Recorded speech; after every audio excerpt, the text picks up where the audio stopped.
سلام تقدیم میکنم خدمت شما دوستان عزیز. بازم با معرفی یک لباس جدید آسمی. این قسمت آسینایش هستن، دو طرف سند طلایی پر میشه و داخل زی سند هم رنگش بخیه کوله می قسم پر بخیه می شود. بسیار یک لباس زیباست. امید از اینکه شما را خوشتان بیاید و وقت پیش خیاطا رفتن فرمایش بتین. لباس مردانه است. انشاءالله که خوشتان میآید و بسیار یک لباس مقبول است.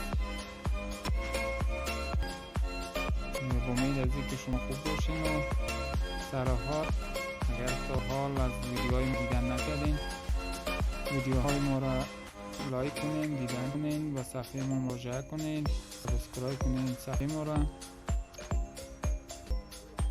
تا از ویدیوهای جدید ما با خبر شوین. زنگوله را فشار بتین.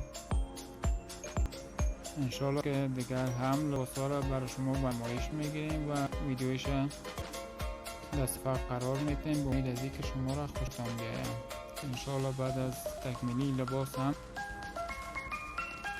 بر شما گزارش میشه و برنامه‌اش میگذارم.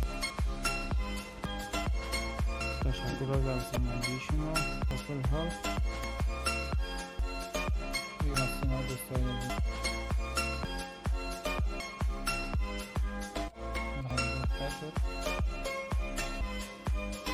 زمانی که لباس خیلی تکمیل شد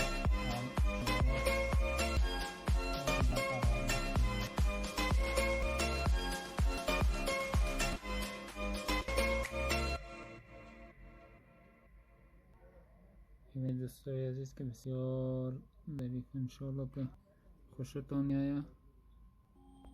بسیار مقبول دوخته شده یه میخانش.